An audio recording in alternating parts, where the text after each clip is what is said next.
Hello everyone, this side friends are Mindy Vasni. So in this series we are covering basic stock market series and अभी तक हमने series के अंदर module 9 cover कर लिए completely and हमने हर एक मॉड्यूल को बड़ी अच्छी से इन बारीकी से कवर किया है राइट।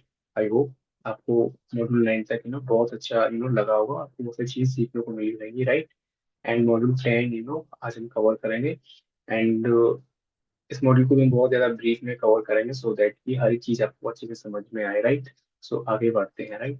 सो ये मॉड्यूल है risk involve in stock market right. एक चीज समझ लीजिए, if you are doing trade और इन्वेस्टमेंट, रिस्क हमेशा मार्केट में ओपन है और वो रिस्क कभी भी आ सकता है मार्केट के अंदर राइट। अब ये रिस्क है क्या? रिस्क दो तरह का हमें ऑलवेज भी देखने को मिलता है। एक है आपका सिस्टमेटिक रिस्क जिसे बोलते हैं मार्केट रिस्क।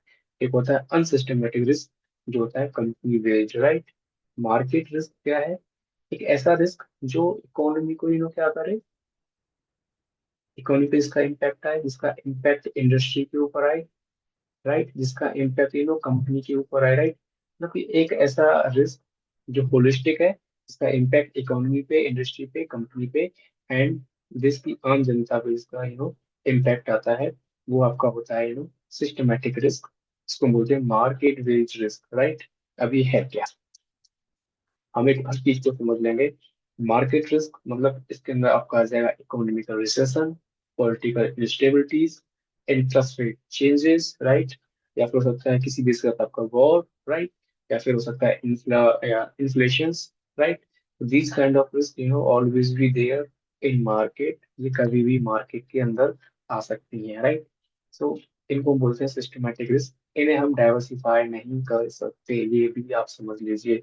तो this just cannot be eliminated through the diversification right। I hope ये आपको यहाँ तक समझ में आ रहा होगा। चलिए थोड़ा सा आगे बढ़ते हैं। कुछ पॉइंट्स उठा के गया। तो यहाँ पे है broad impact affects the whole market or a large segment, not just one company। तो मार्केट रिस्क क्या है? इसको हम बोलते हैं सिस्टमेटिक रिस्क। इसका इम्पैक्ट किसी एक स्पेसिफिक कंपनी या इंडस्ट्री पे नहीं रहेगा, आपका पूरा इकोनॉमी पे इसका रिस्क रहेगा। ऑल दो जितने भी देश के लोग हैं उसके ऊपर इसका इम्पैक्ट देखने को मिलता है राइट। तो अभी तक आपको यहाँ तक इस सेशन समझ में आया होगा। मैं हर एक चीज को कवर करूंगा ब्रीफ में सो दैट कि आपको समझ में आए राइट। चलिए मैं पेन इज वेयर, या wait a second. Yes, so unavoidable है, cannot be diversified away and it's driven by macroeconomic forces right। जितना भी मार्केट सिस्टमेटिक रिस्क है it's driven by macro economic, मतलब कि जो मैक्रो फैक्टर्स हैं वो के द्वारा कहीं ना कहीं ये जनरेट होता है राइट। कॉजेज से कॉजेज क्या है? इकोनॉमिक डाउन टर्न्स, इकोनॉमी से मानो आपका इकोनॉमी अप ट्रेंड में है, इकोनॉमी क्या करेगा? डाउन ट्रेंड में कन्वर्ट हो जाएगा। इंटरेस्ट रेट शिफ्ट, जब भी इकोनॉमिकल चेंज होंगे राइट, जब भी अनस्टेबिलिटी मार्केट के अंदर आएगी, सबसे पहले इंटरेस्ट रेट आपको हमेशा बढ़ते हुए दिखते हैं मार्केट के अंदर राइट। दूसरा इन्फ्लेशन, इन्फ्लेशन मतलब कि आपका महंगाई बढ़ जाएगा। Political instabilities, war and natural disasters right. ये जितने भी रिस्क हैं ये मार्केट में कभी भी हो सकती है राइट। ऐसे मानो नेचुरल डिजास्टर्स राइट, कभी भी आ सकता है एंड इसका इम्पैक्ट मार्केट के ऊपर रहता है राइट। दूसरा है पॉलिटिकल इंस्टेबिलिटी। मैं आपको 2024 में वापस लेके चलता हूँ, जून 2024, 2024 जून का है कि अभी जो करंट गवर्नमेंट है राइट, बीजेपी अलायंस जो सेंट्रल में है राइट, इनको कंप्लीट बहुमत नहीं मिला था, कंप्लीट सीटें इनको 242 प्लस कुछ सीटें इनको नहीं मिली थी, so that next market down side आ गया। इट मीन्स पॉलिटिकल इंस्टेबिलिटीज का मार्केट से क्या लेने देना है? जितने भी फॉरेनर्स हैं, जो पैसा भारतीय मार्केट में आता है, नॉट इन भारतीय मार्केट, जितने भी मार्केट्स हैं वर्ल्ड वाइड राइट, वो पैसा वो देश के अंदर डालना चाहती है जहाँ पे पॉलिटिकल पार्टीज जो है या पॉलिटिकल गवर्नमेंट है वो क्या हो? स्टेबल हो, जिसके अंदर ज्यादा उठा फटक ना हो। जस्ट बिकॉज अगर किसी भी देश की गवर्नमेंट वहाँ पे जो पॉलिटिकल पार्टी है राइट, गवर्नमेंट में, अगर उसमें ज्यादा उठापटक नहीं होगा तो जितना भी वहाँ का कंपनीज और इंडस्ट्री है वो स्मूथली चलेगा। मीन्स गवर्नमेंट कहीं ना कहीं फेवर करते हैं इंडस्ट्रीज को, राइट। जितने भी इंडस्ट्रीज हैं उनको कहीं ना कहीं गवर्नमेंट फेवर करती है, सो दैट एक स्मूथ वे में व्यापार और धंधा चल सके, राइट। अगर पॉलिटिकल इंस्टेबिलिटीज है तो मार्केट कभी भी गिर सकता है। एक एग्जांपल और लेते हैं, मार्केट पे क्या इम्पैक्ट रहता है। हम ले लेते हैं ये वाला वॉर, राइट। करंट सिचुएशन क्या है, Iran and Israel, right, and America, इनका आपस में क्या चल रहा है, युद्ध चल रहा है अभी, राइट। इसका इम्पैक्ट जितने भी वर्ल्ड वाइड मार्केट हैं सबके ऊपर देखने को मिल रहा है। हर देश का मार्केट अब तक लगभग 10 से 20% तक टॉप से करेक्ट हो चुका है। जस्ट बिकॉज हम जानते हैं ईरान ऑयल एक्सपोर्ट करता है, राइट। जब ऑयल एक्सपोर्ट करता है वो देश जब बाहर में युद्ध में इन्वॉल्व होगा, राइट, तो क्या होगा, ऑयल सप्लाई रुकेगा। ऑयल सप्लाई रुकेगा तो ऑयल के प्राइस क्या होंगे, ऑयल का सप्लाई कम आ रहा है, लेने वाले ज्यादा हैं, तो ऑयल के प्राइस क्या होंगे, हमेशा ऑयल के प्राइस बढ़ जाएंगे, राइट। जब ऑयल का प्राइस बढ़ जाएगा तो क्या होगा, सबसे पहले ट्रांसपोर्ट, जो ट्रांसपोर्ट कॉस्ट है वो क्या होगी, वो भी बढ़ जाएगी, राइट। ऐसे मानो मेरा कोई प्रोडक्ट है एक, राइट, आज ये 8 रुपए का है, राइट। अब मैं इसको कहीं दूसरी जगह बेचना चाहता हूँ, जैसे मानो मैं यहाँ बेचना चाहता हूँ, ये कोई देश है दूसरे का, राइट। अब ये यहाँ से जब मेरे देश से ये प्रोडक्ट वहां जाएगा तो कैसे जाएगा, बाय ट्रांसपोर्ट जाएगा। इट मीन्स तो बाय ट्रांसपोर्ट जाएगा तो ऑयल की कॉस्ट बढ़ी है, ट्रांसपोर्ट कॉस्ट बढ़ी है, तो उसका मतलब है ये प्रोडक्ट मेरा कितना हो जाएगा, कहीं ना कहीं 10 रुपए का हो जाएगा, राइट। तो ये 10 रुपए का प्रोडक्ट जब वहां पहुंचेगा, ऑब्वियसली ये महंगा मिलेगा लोगों को, राइट। इट मीन्स ऑयल का प्राइस सर्च कर रहा है। इट मीन्स मतलब कि जितने भी इंडस्ट्री है वो कहीं ना कहीं इम्पैक्ट होगी, राइट। क्यों, क्योंकि जितनी मशीनरी है they need power supply, energy supply, right. And जब प्रोडक्ट फिनिश हो जाता है, जब हम उसको ट्रांसपोर्ट से दूसरी जगह पहुंचाते हैं, राइट, तो वो ट्रांसपोर्ट से जाएगा, एंड ट्रांसपोर्ट पानी से नहीं चलता है, दे नीड ऑयल, राइट। तो क्या होगा, जितनी भी इंडस्ट्री में कंपनीज है क्या आएंगी, डिक्लाइन करना शुरू कर देंगी। सो दैट आपने देखा होगा कि अभी जो युद्ध का सिनेरियो है उस सिनेरियो की वजह से दुनिया भर का मार्केट गिरा हुआ है, जस्ट बिकॉज क्योंकि ऑयल का प्राइस बढ़ेगा तो महंगाई बढ़ेगा, महंगाई बढ़ेगा तो जितनी भी सेंट्रल बैंक है वो क्या करेंगे, रेट को बढ़ाएंगे। रेट को जब बढ़ाएंगे तो क्या होगा, लोगों के पास क्या होगा, पैसा हाथ में कम होगा। पैसा हाथ में कम होगा तो लोग क्या करेंगे, लोग सेविंग ज्यादा करेंगे, खर्च कम करेंगे। तो वो केस में क्या होगा, मोस्टली जितनी भी कंपनी जो लिस्टेड है या अनलिस्टेड है वो क्या होंगी, मार्केट में सडनली फॉल करना शुरू कर देंगी, राइट। आई होप समझ में आ गया होगा कि बाहर का इम्पैक्ट क्या है मार्केट के ऊपर, पॉलिटिकल इंस्टेबिलिटी का इम्पैक्ट क्या है मार्केट के ऊपर, राइट। इकोनॉमी जब डाउन ट्रेंड में जाता है तो हमेशा बैंक्स क्या करती हैं, बैंक्स करती हैं रेट, रेट हाइक, मतलब कि रेट का क्या करती हैं, रेट को बढ़ा देती हैं। ऐसे मानो कि अभी जो कॉमन लोन है वो लगभग आपको 7.5 से 8.5% के आसपास कहीं ना कहीं मिल रहा है, ठीक है, इस सिनेरियो में, राइट। जब इकोनॉमी डाउन ट्रेंड में जाएगी इसका मतलब है बैंक रेट को बढ़ा देंगी, 10 से 11 कर देंगी, राइट। समझो, एक मिडिल क्लास का जो ड्रीम होता है कि भाई एक छोटा सा घर लेना है, एक कार लेनी है, एंड ऑल, राइट। जब इंटरेस्ट रेट बढ़ जाएगा बैंक के द्वारा तो क्या लोग ज्यादा होम बाय करेंगे, आई थिंक नहीं करेंगे। क्या लोग ज्यादा गाड़ियां थोड़ा पर लेंगे, नहीं लेंगे, राइट। इसका मतलब है मेजरली इम्पैक्ट रेट बढ़ने पर आएगा बैंक्स के ऊपर, ऑटोमोबाइल्स के ऊपर, रियल एस्टेट के ऊपर, राइट। इसका मतलब है कहीं ना कहीं होल मार्केट में एक इंडस्ट्री दूसरी इंडस्ट्री से इंटरकनेक्ट है। इसका मतलब है पूरा सप्लाई कहीं ना कहीं डिस्टर्ब हो जाएगा।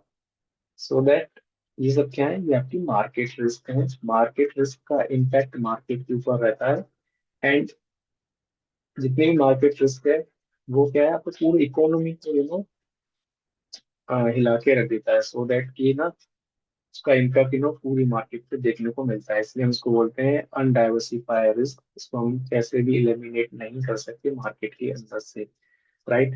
2 3 मैंने इकोनॉमिकल रिस्क को समझा दिया आपको। इंटरेस्ट रेट बढ़ने से क्या होता है समझ में आ गया।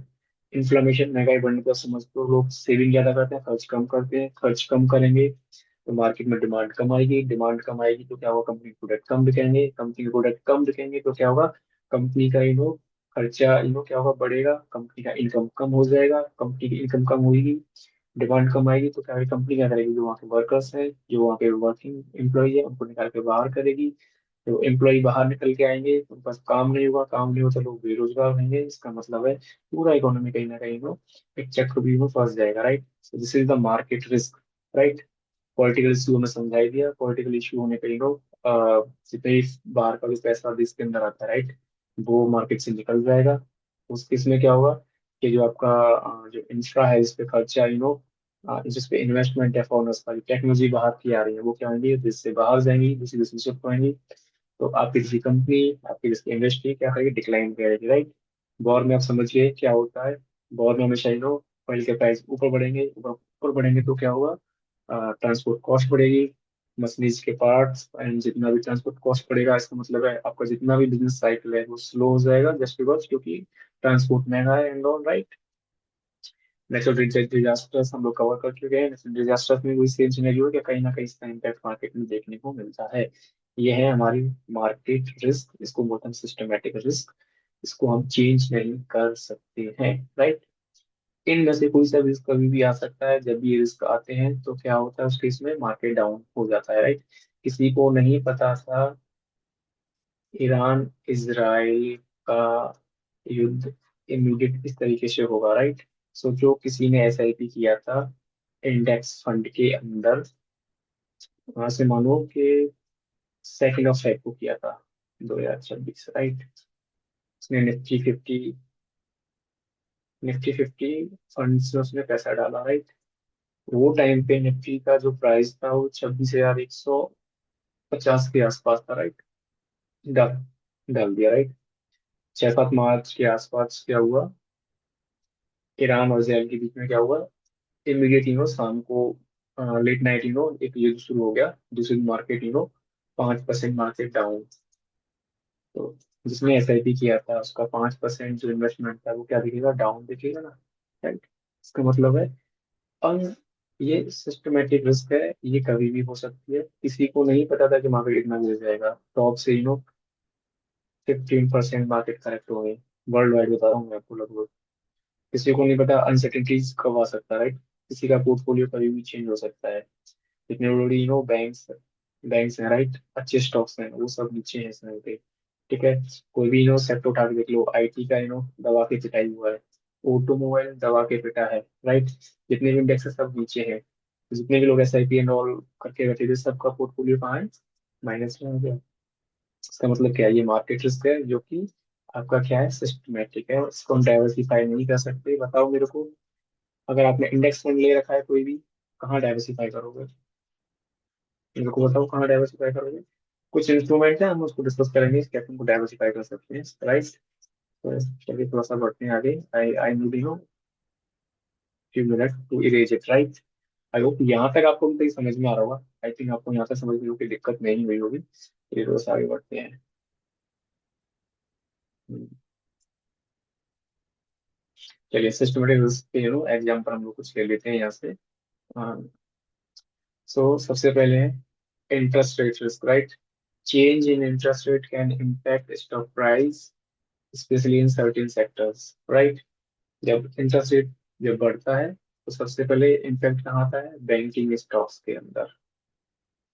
सब उसके बाद हमारा आता है ऑटोमोबाइल्स, क्योंकि महंगा लोन महंगा मिलेगा तो लोग व्हीकल्स कम खरीदेंगे, ठीक है। लोग रियल एस्टेट पर असर पड़ेगा कि लोग होम नहीं लेंगे, रियल एस्टेट पर असर आएगा तो जितने भी जितने भी सीमेंट स्टॉक्स हैं, है ना, जितने भी मेटल स्टॉक्स हैं, राइट, जितने भी कंज्यूमर बेस्ड प्रोडक्ट हैं, ये सब क्या होगा, ये सब लोग कम खरीदेंगे, कम खरीदेंगे उसका मतलब है इसके अंदर डिक्लाइन आएगा, डिक्लाइन है तो जितने भी इस टाइप के स्टॉक्स हैं वो सब क्या होगा, गिरना शुरू कर देंगे, सबसे बैंकिंग वाले, फिर आपके रियल एस्टेट वाले, फिर आपके ऑटोमोबाइल्स वाले, cement stock, metal stocks, right.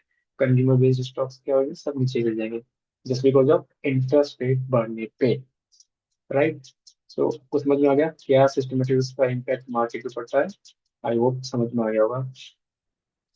दूसरा है आपका inflammation inflation risk, right. Inflation risk क्या है? जब महंगाई बढ़ती है तो सीधा सा है, लोग सेविंग ज्यादा करते हैं एंड लोग पैसा बचाते ज्यादा हैं, खर्च कम करते हैं। इसका मतलब है लोगों की जो परचेजिंग पावर है वो क्या होती है, खत्म हो जाती है। सोचो महंगाई बढ़ रही है, राइट? ऐसे मानो आज, मानो कि अमूल का चाट 10 रुपए का मिल रहा है आपको, ये आपको 15 रुपए में मिले मार्केट के अंदर, कौन लेगा इसको, राइट? या फिर ऐसे मानो कोई आज बाइक मिल रहा है आपको 1 लाख के आसपास, और ये आपको इमीडिएट इन्फ्लेशन बढ़ने की वजह से आपको ये मिले 1.5 लाख के आसपास, तो क्या होगा? इसका मतलब है लोग कम खरीदेंगे इसको। इसका मतलब है इन्फ्लेशन जब बढ़ता है तो जो परचेजिंग पावर क्या हो जाती है, कहीं ना कहीं कम हो जाती है। जब परचेजिंग पावर कम होगी तो क्या होगा? कॉर्पोरेट प्रॉफिट्स कम होंगे। कॉर्पोरेट प्रॉफिट्स कम होंगे तो क्या होगा? कॉर्पोरेट में जो वर्किंग लोग हैं वो अनएम्प्लॉयमेंट हो जाएंगे, क्योंकि काम आ नहीं रहा है तो कंपनी क्या करेगी, लोगों को निकाल के बाहर फेंकेगी, राइट? लोगों को बाहर निकाल फेंकेंगे तो वो लोग क्या होंगे, बेरोजगार हो जाएंगे। बेरोजगार होंगे तो लोग क्या होंगे, घर पे आके बैठेंगे, right? This is the whole scenario of the economy. जो आपका ए पॉइंट से बी पॉइंट से सी पॉइंट से डी पॉइंट, मतलब कि होल इकोनॉमी सिस्टमेटिक क्या रहती है, हर सेगमेंट को, हर एक कंपनी को सबको कवर करती है, जो एक दूसरे इंटरकनेक्ट है, राइट? तो इसका इम्पैक्ट हर एक चीज पे देखने को मिलता है, राइट? चलिए थोड़ा सा हम आगे बढ़ते हैं यहाँ से अभी। Wait second. आई होप दोनों कॉन्सेप्ट आपको समझ में आ गए होंगे यहाँ पे, मेरे को लगता है अभी आपको ना कोई इशू नहीं है यहाँ तक। Wait second, right?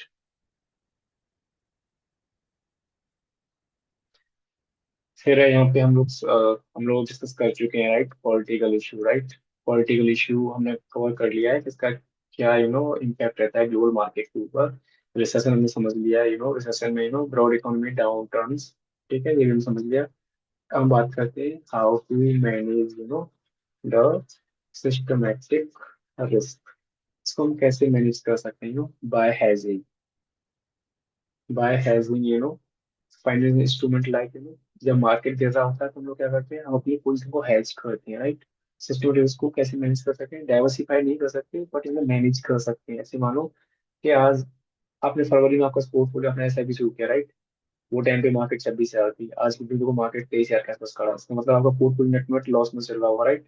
लेकिन जो बड़े लोग हैं, जो स्मार्ट इन्वेस्टर्स हैं, वो क्या करते हैं, अपनी पोजीशन को हेज करके रखते हैं। उन्हें लगा कि मार्केट अनसर्टेन हो रहा है तो कुछ इंस्ट्रूमेंट्स हैं, लाइक ऑप्शंस बाय कर लिया, ऑप्शन सेल कर दिए, फ्यूचर सेल्स कर दिए।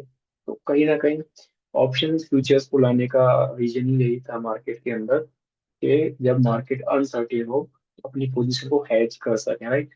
ऑप्शन फीचर्स को मैं आपको बाद में एक एडवांस कोर्स में समझाऊंगा। अभी आप ये समझ लीजिए कुछ इंस्ट्रूमेंट्स हैं जो हमारे पोर्टफोलियो को क्या करते हैं, प्रोटेक्ट करते हैं। तो कुछ उनमें है आपके ऑप्शंस एंड उसमें है आपका जो है फ्यूचर्स, राइट?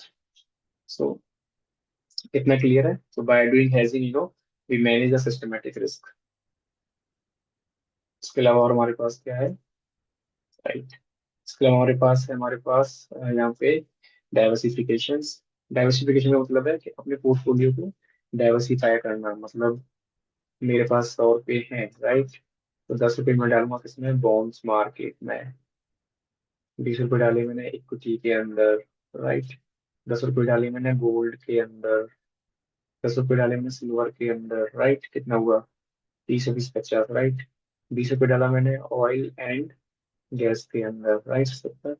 एंड फिर मैंने मानो 20 रुपये डाला कहाँ पे, रियल एस्टेट के अंदर, राइट? 10 रुपये से मानो मैंने डाल दिया कहाँ पे, आपका कॉर्पोरेट बॉन्ड्स के अंदर, या फिर मैंने अपना एफडी कर दिया, राइट? इट मीन्स ये आपका पोर्टफोलियो कैसा हो गया, डाइवर्सिफाई हो गया। मतलब कि आपके पास क्या है, आपके पास हर तरह का एक आपके पास बकेट है, जहाँ पे मतलब कि अब हर हर एक टाइप का प्रोडक्ट है आपके पास, जो आपको क्या कर रहा है, कहीं ना कहीं आपको कवर कर रहा है, राइट? किससे, अनसर्टिनिटीज से, राइट? ऐसे मानो कि इक्विटी मार्केट डाउन है तो बॉन्ड मार्केट ऊपर होगा, ठीक है? रियल एस्टेट आपके पास होगा, रियल एस्टेट डाउन हुआ आपके पास, हो सकता है ऑयल एंड गैस ऊपर चढ़ रहा हो। इसका मतलब कोई ना कोई आपको प्रोटेक्ट कर रहा होगा। आपका जो पोर्टफोलियो डाइवर्सिफिकेशन वाला जो होता है, उस केस में क्या है, आपको रिटर्न जो है 10 से 15% के बीच में घूमता है annually. It's a best strategy. Mostly जितने भी लोग इन्वेस्टर्स हैं, they are following like diversification in their portfolio, right. तो हमें भी उसी तरीके से तैयार होना है कि हम अपने पोर्टफोलियो को क्या कर सकें, डाइवर्सिफाई कर सकें। राइट, चलिए थोड़ा सा आगे बढ़ते हैं। आई थिंक ये वीडियो बड़ा हो रहा है बट कवर करते हैं थोड़ा सा। दूसरा है हमारा असेट एलोकेशन। मतलब कि पोर्टफोलियो हमें डाइवर्सिफाई रखना है, राइट। एक ऐसा एक्सपोजर देना है जहाँ पे मतलब कि हाई वोलेटाइल स्टॉक्स को नहीं रखना है, राइट। हमें स्टेबिलिटी के साथ में मार्केट में पैसा डालना है, इक्विटी में डालना है, असेट्स में डालना है, राइट, रियल एस्टेट में डालना है, बॉन्ड्स में डालना है, कमोडिटीज में डालना है, राइट।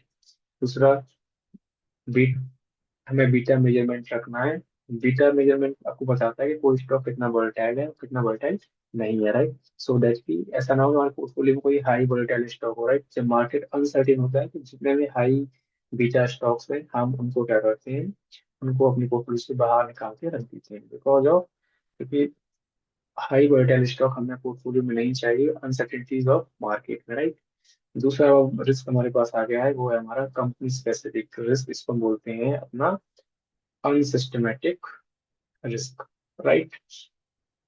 सो ये सेशन अभी आपको यहाँ तक समझ में आया होगा। थोड़ा वीडियो बड़ा हो गया है बट कोई नहीं। बाकी company specific risk, unsystematic risk को हम सेकंड वीडियो में समझेंगे। वीडियो ज्यादा बड़ा हो जाएगा। I hope market systematic risk आपको समझ में आ गया होगा। आई होप कि आपको ये जो है बहुत अच्छे से समझ में आया होगा। अगर आपको इसमें कोई इश्यू है, क्वेरी है, कोई डाउट है तो आप मुझसे पूछ सकते हो, राइट। आप वीडियो में कमेंट में डाल सकते हैं, राइट। तो एक कॉमन सी चीज हमें ध्यान रखनी है, मार्केट रिस्क मतलब सिस्टमेटिक रिस्क। इसका इम्पैक्ट ईआईसी ध्यान रखना है। ईआईसी मतलब economy, industry and company, along with the every individuals पे जिसका इम्पैक्ट रहता है, राइट। तो ये क्या है हमारा सिस्टमेटिक रिस्क है जिसका इम्पैक्ट सभी के ऊपर रहता है, चाहे मैं हूँ, आप है, मार्केट है, चाहे आपका इंडस्ट्री है, चाहे आपका कंपनी है, राइट। ये रिस्क क्या है, economic recession, political instability, interest rate change, किसी देश के साथ युद्ध। ठीक है, कुछ इस तरीके की जो है कीवर्ड्स है आपको ध्यान रखना है। मैंने काफी ब्रीफ में ही समझा दिया है। तो अगर आपको कोई क्वेश्चन है इसके रिलेटेड आप मुझे कमेंट में डाल सकते हैं। आई होप दिस सेशन आपको बहुत अच्छी समझ में आया होगा। जो लोग मार्केट सीखना चाहते हैं आप उन्हें हमारा वीडियो शेयर कर सकते हैं एंड को बोल सकते हैं कि हमारे चैनल को सब्सक्राइब कर लें। तो आइए चलो मिलते हैं फिर नेक्स्ट वीडियो में। बाय।